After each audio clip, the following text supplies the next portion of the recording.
예, 저는 경희대학교 비교문화연구소 학술연구교수 김재인입니다. 재단법인 이노베이션 아카데미에서 기획한 프로그램인데요. 저 개인적으로도 굉장히 중요하다 생각했던 내용이기도 했습니다. 뭐냐면 인공지능과 소프트웨어 기술의 어떤 윤리적, 사회적 측면, 영향관계 이런 것들을 인공지능 개발자, 엔지니어, 그 다음에 창업자, 정책 입안가, 그리고 학생, 일반 시민, 즉 우리 모두가 좀 알아야 할 내용을 각계 전문가들을 좀 초빙해가지고 대담을 나누는 형태로 이슈 파이팅을 한번 해봤습니다. 첫 번째 주제는 인공지능이 실제 무엇인지, 그러니까 영화 속 인공지능이 진짜가 아니라 진짜 인공지능이 뭔지를 알아보는 그런 시간을 가졌고요. 예, 두 번째 주제는요, 인공지능이 차별과 편향을 담지 않게끔 하는 문제, 즉 공정한 인공지능이라는 주제를 다뤘고요.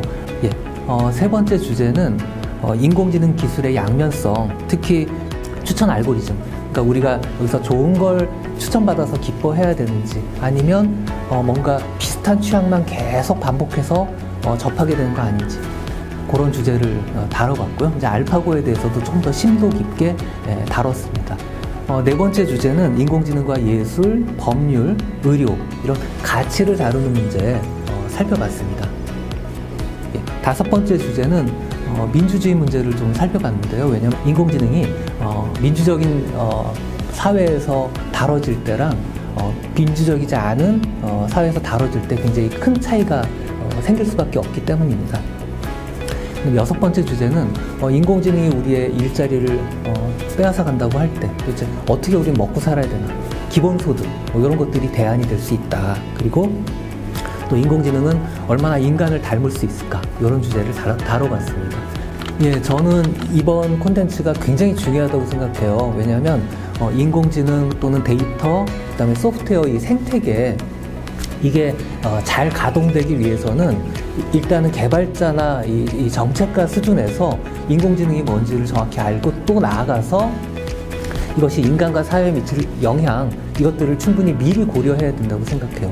그리고 이제 다른 한편으로는 일반 시민들이 인공지능을 받아들일 수 있는 어떤 문해력, 리터러시, 이걸 충분히 갖췄을 때 이 사회 속에서 인공지능이 잘 작동할 수 있다고 봅니다. 이건 어떤 상황하고 비슷하면요, 20년 전에 우리가 초고속 인터넷망을 깔아가지고 결국 IT 강국이 됐잖아요. 그 과정에서 일반 시민들이 이용자로서, 소비자로서 인터넷을 자유자재로 다룰 수 있게 된 어떤 과정이 되게 중요한 역할을 했거든요.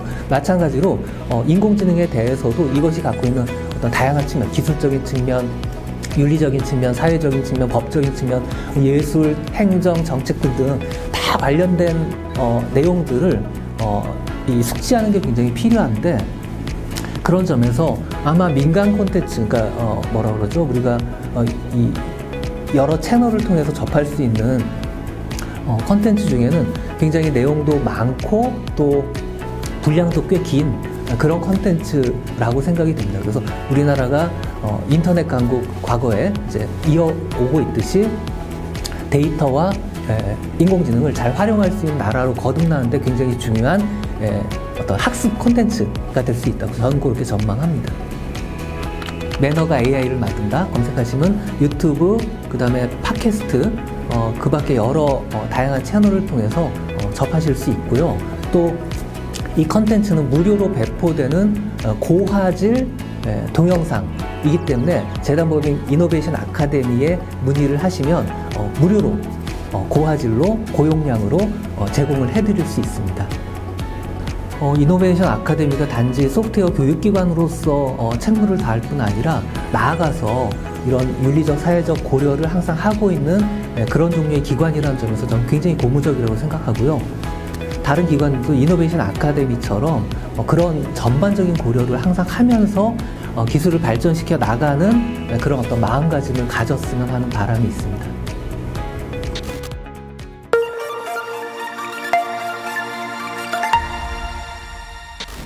안녕하세요. 저는 테크 HR 전문 회사 이브레인 대표 노상범이라고 합니다. 반갑습니다. 이노베이션 아카데미에서 개발자 채용에 어려움을 겪고 있는 회사들을 위해서 개발자 채용을 위한 어떤 매뉴얼을 만들자라는 이제 공고가 나왔는데, 사실 저희가 참여할까 말까 굉장히 고민을 많이 했어요. 이게 굉장히 많은 리소스 같은 일이라서 저희가 금년 2020년에 코로나 때문에 돈도 많이 못 벌었는데 이거를 사실 참여할까 말까 고민도 많이 했는데, 이거는 대한민국에서 우리 아니면 제대로 할 회사가 없다라는 어떤 사명감을 갖고 이걸 시작하게 되었고요. 이 매뉴얼은 개발자 채용이 참 생각보다 어렵습니다. 지금 개발자들을 채용을 하고 싶어 하는 회사들은 너무너무 많고, 거기에 따라서 이제 충분한 개발자가 아직 공급이 되고 있지도 못하지만, 또 회사 입장에서는 뭐 개발자가 있다고 하더라도 어떤 개발자가 자기들한테 맞는지, 그러니까 어떤 개발자가 필요한지 그거를 전혀 지금 판단할 수 있는 역량을 갖고 있지 못하는 회사들이 많아서, 그런 회사들한테 개발자들을 어떤 볼 수 있는 눈, 그리고 이게 회사 상황에 따라서 또 필요한 개발자들이 다 다르기 때문에 개발자들을 판단할 수 있는 눈, 아니면 실질적으로 채용을 어떻게 할 수 있는지, 어떻게 가능하도록 좀 구체적인 방안들을 마련을 해주고, 물론 이게 굉장히 어려운 일이라서 사실 연애를 책으로 배울 수는 없듯이 뭐 이것만 보면 뭐 채용을 이제 완벽하게 할 수 있어요, 뭐 그런 건 아니지만, 그래도 최소한의 기초적인 가이드라인 정도는 제공해 줄 수 있지 않을까라고 생각하고 있습니다. 사실 이 책을 저희가 해야겠다, 꼭 했으면 좋겠다라고 생각을 하게 된 것과도 연관이 있을 텐데, 저희는 사실 서치펌이라서 굉장히 많은 회사들을 만나고 굉장히 많은 또 개발자들을 당연히 만날 수밖에 없겠죠. 양쪽의 얘기들을 같이 듣고 있는 회사죠.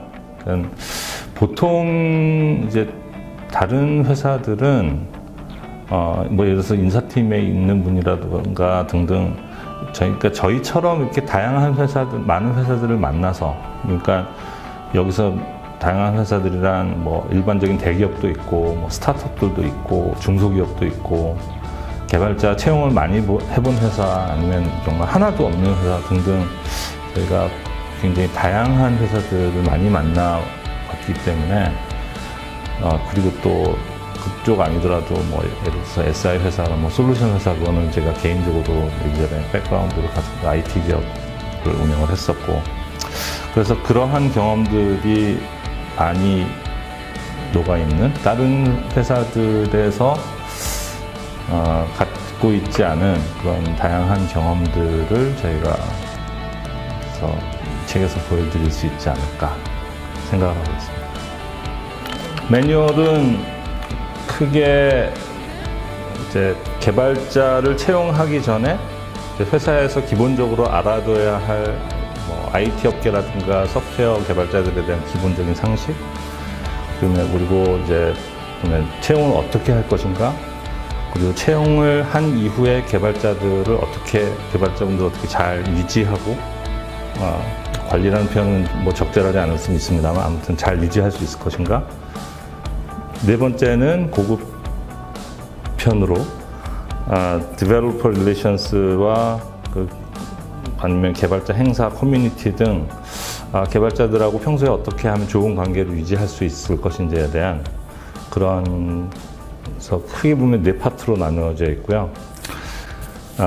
단락별로 굉장히 많은 국내외의 다양한 자료들을 저희가 조사를 했고, 그리고 뭐 국내 인사 담당자분들이라든가 개발자 채용을 담당하고 계신 분들, 또 뭐 CTO, 그리고 현업에서 일하고 계신 그 개발자분들, 그리고 뭐 디벨로퍼 릴레이션스 관련된 활동들을 하시고 있는 분들 등 그 굉장히 다양한 분들을 인터뷰를 하고 저희가 설문조사도 하고 이렇게 해서 책을 만들고 있습니다.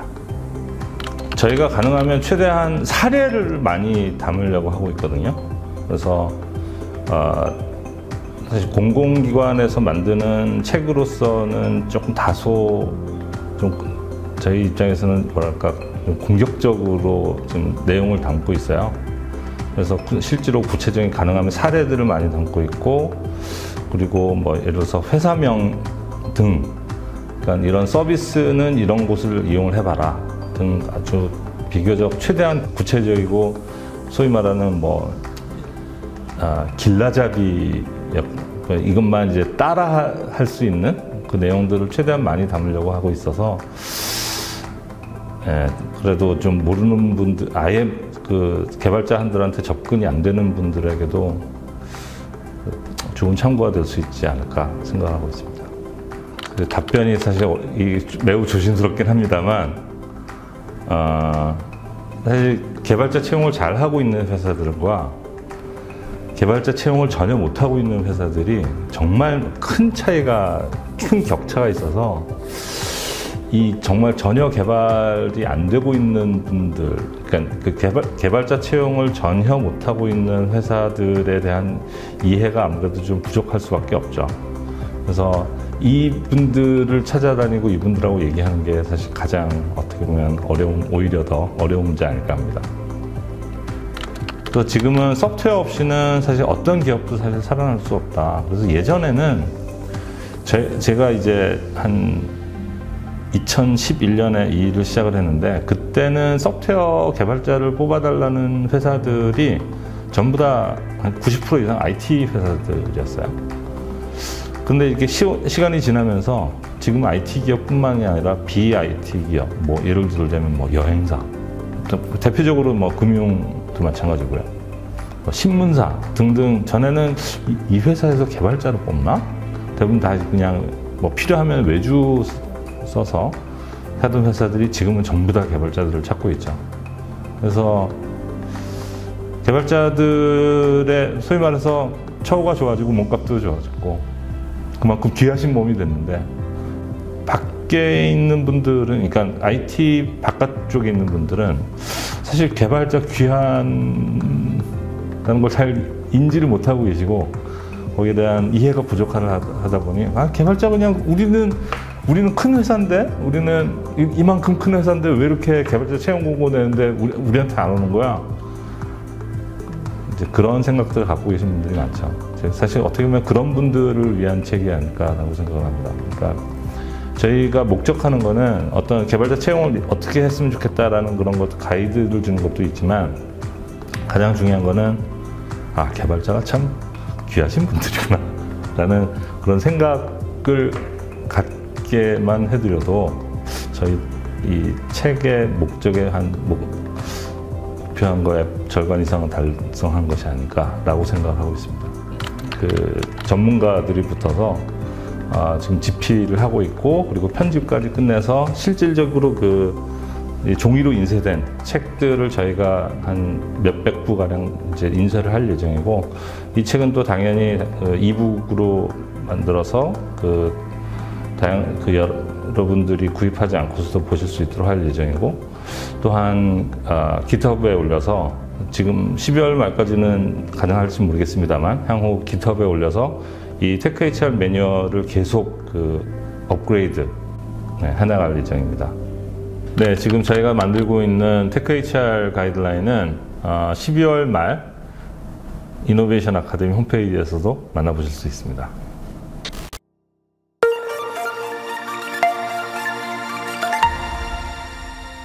안녕하세요. 저는 매직에코 대표 최재규입니다.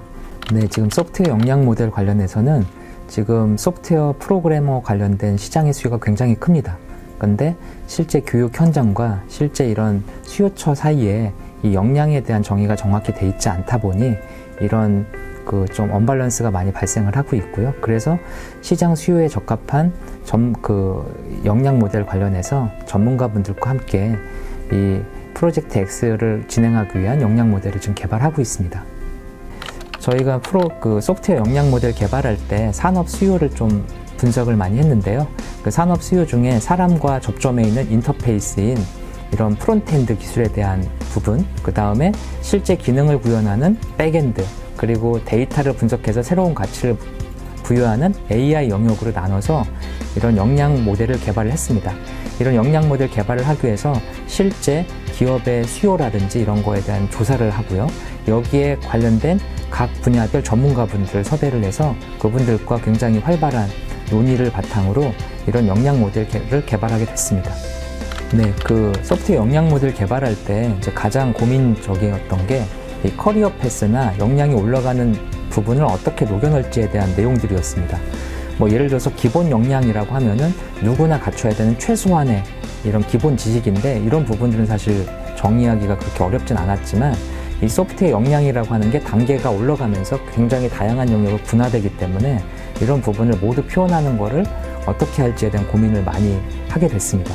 그래서 이제 그런 부분에 대해서 이 각 AI나 백엔드, 프론트엔드 관련해서 각각의 사례, 그리고 실제 현업에서 벌어지는 일에 대한 프로세스를 정의하고 거기에 맞는 많은 이 정도 일을 할 수 있는 사람은 이 정도 역량을 갖고 있고, 그 다음은 이만큼 올라가는데 어느 정도 시간과 비용이 발생하는지에 대한 그런 예시들을 들어놓기 위해서 고민을 많이 했습니다.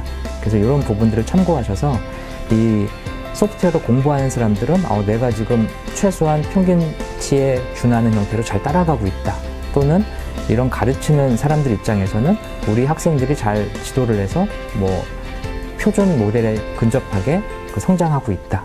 또는 인사 담당자의 입장에서는 뭐 이런 직원들이나 뭐 신입사원이나 경력직을 채용할 때 최소한 이런 역량을 가진 사람을 뽑으면 그 다음에 이 정도까지는 성장을 하고 그런 부분에 대한 평가를 할 수 있겠다로 쓸 수 있도록 그 고민을 많이 했습니다. 네, 그 소프트웨어 역량 모델을 정의하는데요. 사실 이게 기존에 없는 거를 새로 만들다 보니까 굉장히 그 어려움이 많았습니다. 뭐 예를 들어서 AI 같은 경우에는 이렇게 지금 시장이 아주 명확하거나 이런 교육 체계나 이런 시장의 채용 프로세스가 명확하지 않은 것들이 많이 있다 보니까 사실은 이런 역량 체계에 대한 표준을 만드는 게 굉장히 좀 어려웠습니다. 그에 비해서 이제 프론트엔드나 백엔드는 지난 20년간 축적된 데이터가 있고 시장에 관련된 교육 프로그램이나 또는 수요처가 좀 명확한 게 있어가지고 그런 부분을 좀 참고했지만, 이 역시도 이렇게 그 역량 체계를 정확히 정의하는 데에서는 전문가분들과의 난상 토론이 많이 진행이 돼서 그런 역량 체계에 대한 현실적인 그 국내에 맞는 모델을 개발하는 부분에 있어서는 좀 어려움이 많이 있었습니다. 네, 이 소프트웨어 역량 모델은 크게 두 가지 관점에서 사용을 할 수 있을 것 같습니다. 첫 번째 관점은 교육기관에서 활용하기 위해서 만들게 됐는데요. 이 이노베이션 아카데미도 있지만 국내에는 이런 소프트웨어 교육을 하는 다양한 기관들이 있습니다. 뭐 대학교도 있고, 그다음에 교육기관들도 있고, 뭐 이런 기관 다양한 이해 관계자들이 있는데요. 이런 부분에서 저희가 좀 이런 AI나 또는 백엔드, 프론트엔드 쪽에 전문가에 대한 로드맵을 제시하고 그 역량에 최소한 만족해야 되는 기본 가이드를 만드는 작업을 좀 했기 때문에 이런 부분을 좀 참고하시면 기존의 단순 정보를 기반으로 한 소프트웨어 개발 교육하는 것보다는 좀 더 유용하게 쓰실 수 있을 것 같습니다. 그리고 이런 저희가 만든 기본 역량 체계는 경험을 기반으로 한 학습이기 때문에 프로젝트 베이스 러닝에 최적화하는 그런 용도로 쓰실 수가 있을 것 같고요. 현재 이런 교육기관에서 이런 부분들에 대한 고민을 좀 해결하는 데 도움을 드릴 수 있을 것 같습니다. 또 하나는 반대로 이제 그 수요자 측면인데요. 이 기업에서는 이런 역량을 갖춘 개발자를 채용할 수 있는 이런 가이드를 제공하는 게 이 프로젝트의 목적이었습니다. 그래서 인사 담당자들 또는 기업 현업에서 실제 가치랄 개발자를 뽑아야 되는 사람들 입장에서는 최소한의 눈높이를 만족할 수 있는 사람을 어떻게 뽑을 수 있을지, 그리고 이런 눈높이 맞추는 부분에 있어서 경력자 또는 그 이상의 능력을 요구하는 사람들을 어떻게 선발하거나 양성할 수 있는지에 대해서 고민하고 활용할 수 있는 그런 용도를 사용할 수 있게 개발이 됐습니다. 네, 그 소프트웨어 같은 경우에는 다른 산업과 다르게 이 신기술이 등장하는 주기가 굉장히 짧습니다. 그러다 보니까 뭐 이런 얘기도 있거든요. 소프트웨어 개발자 생태계에 들어오면 평생 죽을 때까지 공부해야 된다는 그런 이야기도 있는데요. 이 소프트웨어 역량을 정의할 때 기술이라는 관점과 그 다음에 이거를 따라갈 수 있는 그 핵심 역량에 대한 관점을 나눠서 이렇게 저희가 좀 정리했습니다. 기술이라고 하면은 뭐 세부적인 프로그램 언어라든지 뭐 이런 것들에 대한 현 시점의 예시를 좀 들었고요. 그 다음에 역량이라고 한다면 예를 들어서 이 사람은 그 학습 능력이 좋다. 뭐 그 다음에 동료하고 뭐 잘 어울릴 수 있다. 그 다음에 이런 걸 이용해서 또 자기주도적인 어떤 걸 할 수 있다. 뭐 이런 거에 관련된 부분들이 노출될 수 있는 지표를 좀 만들어 봤습니다. 그래서 그 소프트웨어 기술 주기나 산업 변화가 굉장히 빠르지만 새로운 환경에 새로운 업무, 새로운 기술이 등장했을 때 이런 거를 빠르게 활용하고 응용할 수 있는 그런 부분을 역량 모델에 담기 위해서 노력을 했고요. 그런 부분들에다가 새로운 기술이 나올 때마다 기술적인 부분을 업데이트를 계속 해주면 이 소프트웨어 역량 모델 이번에 저희가 정의한 부분들이 좀 유의미한 결과를 만들어낼 수 있을 것 같습니다. 이 소프트웨어 역량 모델 하면서 사실 굉장히 어렵고 힘든 과정이 많았던 것 같습니다. 하지만 이제 제 나름대로는 지난 20년간 제가 산업계에서 일하면서 제가 같이 일하고 싶었던 동료, 그리고 채용하고 싶었던 직원, 뭐 이런 것들에 대해서 한번 정리해보는 기회가 됐던 것 같습니다. 그래서 저뿐만 아니라 같이 참여하셨던 전문가분들이 이런 다양한 의견과 그분들의 경험을 공유해서 저희하고 똑같은 고민을 하시는 분들의 시행착오를 줄일 수 있는 그런 일종의 이정표를 찍었다는 관점에서는 뭐 좀 스스로 만족하고 있고요. 이런 것들을 시작으로 해서 앞으로 계속해서 이런 역량 모델에 대한 경험치나 내용이 계속 업데이트 되면서 이 한국의 새로운 소프트웨어 교육에 대한 이정표가 됐으면 좋겠습니다.